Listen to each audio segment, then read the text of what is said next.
Islamiyah dengan sebab ia menyusukan Nabi, tak semena-mena Abu Lahab yang menjadi tuannya memerdekakannya. Dengan sebab rahmat Rasulullah SAW juga, kalau kita tengok bagaimana Halimah Sa'diyah, kisahnya cukup masyhur, daripada binatang yang kurus jadi gemuk, daripada susah rezeki jadi mudah dan murah, tak sekadar itu memberikan kepada seluruh tempat. Maka begitulah seterusnya kalau kita tengok rahmatnya Rasulullah SAW dalam berbagai bab. Bahkan dalam Islam, Rasulullah SAW ini mengajar kepada kita rahmat ini hatta kepada haiwan sendiri, hatta kepada binatang, hatta kepada pohon kayu, hatta kepada apa-apa sekalipun. Sifat rahmat ini adalah sifat yang cukup mulia. Untuk mendapatkannya, kita sendiri mesti merahmatkan. Irhamu man fis sama, man fil ard yarhamkum man fis sama. Kamu rahmatlah di muka bumi ini kepada orang, nescaya yang di langit akan merahmati kamu. Jadi rupa-rupanya rahmat Rasulullah SAW ini dia tebar kepada umat, dia tebar kepada alam, dan hal ini cukup besar. Bahkan kata Syekh Ali Al-Qarni Hafizahullah dalam bukunya yang bertajuk Rahmatan lil Alamin, Allah bila sebut kalimah rahmat dalam bentuk sirah seperti itu, apabila disebut rahmat, apa dia kata? Dia sebut digabungkan rahmat kepada alam, bila alamin. Bila alam di sini, artinya dia tidak membataskan kepada orang Islam, tetapi kepada orang kafir. Dia tidak membataskan kepada orang beriman, bukan sekadar itu. Dia tak membataskan kepada manusia sahaja. Begitulah seterusnya. Semua apabila disebut selain daripada Allah, maka itulah kelebihan Rasulullah SAW. Jadi saya rasa sebagai mukadimah sekadar itulah. Allah. Terima kasih Ustaz. Pesan yang diberikan oleh Ustaz berkaitan dengan perutusan Nabi Muhammad sebagai rahmat bagi seluruh alam. Di antaranya rahmat Allah, rahmat yang mendahului kemurkaan. Suai Batul Aslamiyah tak pasal-pasal dibebaskan oleh Abu Lahab kerana menusukan Nabi Muhammad. Binatang pun mendapat rahmat. Ternakan Halimah Sa'diyah menjadi gemuk dan sihat. Itulah tuan-tuan rahmat perutusan Nabi Muhammad SAW ke atas alam. Tuan-tuan dan puan yang dirahmati Allah, kalau kita lihat zaman sekarang, kalau saya tanya kepada tuan-tuan, saya tanya kepada diri kita, siapakah yang kita minat? Siapakah yang menjadi idola dalam hidup? Kalau kita katakan dia minat kepada seseorang, dia ni akan ikut siapa yang dia minat. Sanggup dia ubah cara berpakaian, ikut cara orang yang dia minat. Namun hakikatnya tuan-tuan, kalau kita lihat dalam diri Rasulullah SAW, kebanyakan masyarakat tidak sampai ke tahap itu. Tidak sampai ke tahap cintanya kepada Nabi Muhammad SAW sebagaimana dia cinta kepada orang yang dia minat.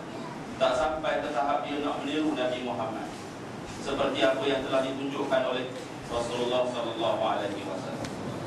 Akhlak dan perangai Nabi tak mau ditiru, tapi kalau orang yang dia suka, mudah sangat dia nak tiru. Jadi untuk soalan ini, saya mempersilakan Al-Fadhil Ustaz Fazli untuk menjelaskan bagaimanakah kita nak menjana ataupun membuktikan iltizam kita kepada Rasulullah SAW. Persilakan Ustaz.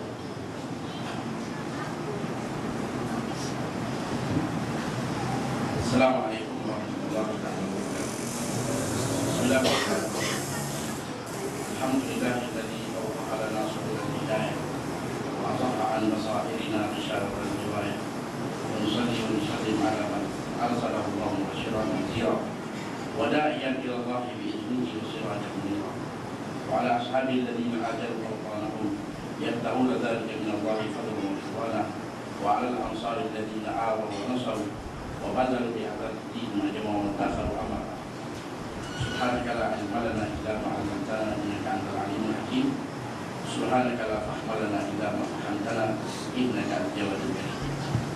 Saya muliakan Tuan Pengurusi Majlis dan Ustaz, sahabat pengen saya, Ketua Kampung, Tuan Imam, kawan-kawan sekalian. Alhamdulillah, summa alhamdulillah, kita mengucap syukur kerana kita dapat bersama dalam satu program memperingati Maulid Rasul. Dan ini satu majlis yang besar memperingati Quran baginda. Kalau kita lihat dalam hadis disebut dalam Sahih Bukhari bahawa Allah beri keringanan kepada Abu Lahab dengan kepada Sulaiman, dia telah diberikan kemerdekaan. Kegembiraan itu menjadi sesuatu yang ada nilai dan mahal. Walaupun Abu Lahab ini seorang yang cukup dahsyat perwatakan dia dalam menentang dan menghalak, bahkan orang pertama mengganggu-gugat baginda, menyekat baginda dan membuat keadaan baginda terancam. Abu Lahab walaupun sejahat itu, tapi kerana ada sedikit kebaikan, rasa gembira atas berita kelahiran baginda, maka pada setiap Isnin Allah ringankan azab siksa. Setiap Isnin dapat keringanan azab. Tuan-tuan yang dimuliakan, saya nak kita berkongsi bersama. Kalau kita lihat Rasulullah ini, dia penuh dengan pengorbanan. Seperti mana yang cerita Ustaz tadi, bapa baginda wafat, baginda dalam kandungan tak sempat lihat, tak berjumpa. Bila lahir 4 tahun bersama dengan Halimah. 2 tahun kemudian bila dikembali pada ibu, ibu meninggal. Baginda hidup sebagai yatim piatu. Orang kata kalau ibu meninggal, kalau bapa meninggal dipanggil yatim.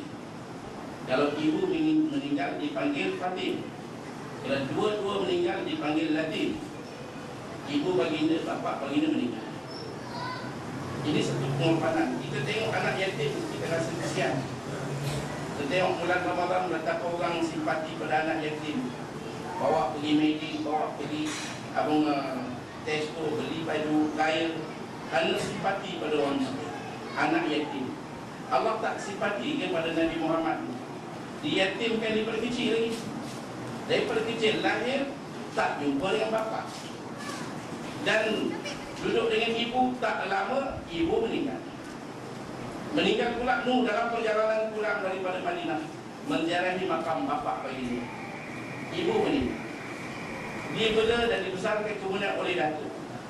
Datuk pun meninggal kemudiannya usia baginda 8 tahun. Diambil dan dibela oleh Abu Talib. Maknanya tak ada abang, tak ada adik, tak ada kakak, tak ada ibu, tak ada bapa, tak ada atuk. Dibesarkan oleh pakcik Abu Talib. Abu Talib kenal baginda, tahu gerak geri baginda, luar dalam baginda.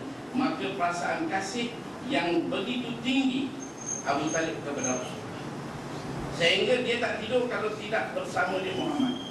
Sehingga nak pergi mana pun dia bawa Muhammad, dia bersama dengan Muhammad sampai usia baginda kepada alam perkahwinan. Dia lah yang baca khutbah untuk kahwin baginda. Baginda menjadi Rasul. Bila baginda menjadi Rasul, keadaan sudah ada tekanan. Orang Quraisy datang 3 kali minta supaya Abu Talib menyerahkan Muhammad.